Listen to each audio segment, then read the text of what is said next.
Il y a quelques mois, certaines de ces jeunes filles passaient le casting pour l'élection de Miss Vosges qui aurait dû se dérouler au début du mois de juin.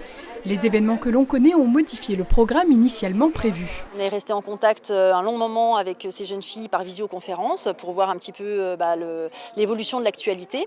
Et puis, du coup, avec le temps qui est passé, on s'est rendu compte que ça serait impossible d'organiser les élections départementales. Ce qu'on a fait, c'est qu'on leur a demandé de faire en fait des photos d'elles et puis une vidéo un petit peu sympa pour se présenter.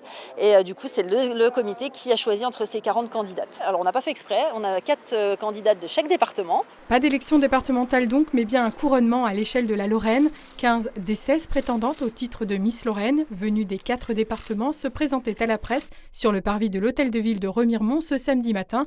Une première pour certaines.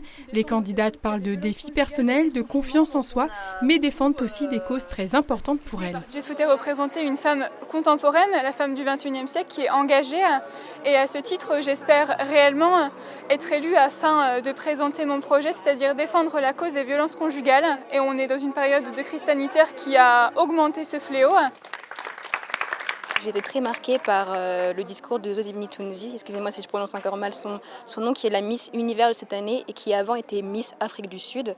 Et elle a dit quelque chose qui m'a vraiment marquée parce qu'elle a dit « J'aimerais que quand une fille noire me voit avec mes cheveux afro et ma peau noire, ma peau bronzée, elle se sente représentée et elle se sente fière en fait. » Ça m'a vraiment marquée et c'est le genre de message que j'aimerais transmettre. Pour espérer revêtir l'écharpe de Miss Lorraine, les candidates auront toute la soirée du samedi 5 septembre pour convaincre.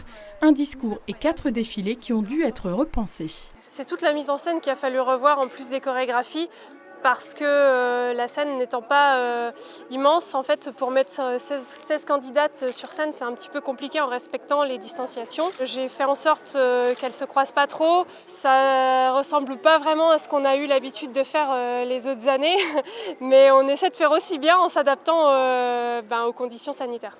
Si la soirée est réservée aux familles et aux partenaires, soit 160 personnes contre 2500 à 3000 habituellement, le vote, lui, sera ouvert à tous. D'habitude, on avait des bulletins de vote. Et bien là, on a mis en place un vote par SMS qui permettra aussi aux familles, aux fans qui ne peuvent pas assister à cette soirée, de pouvoir voter. Autre nouveauté cette année, pour permettre au plus grand nombre de suivre l'élection, la soirée du samedi 5 septembre pourrait être retransmise sur Internet. La décision doit être actée dans les prochains jours.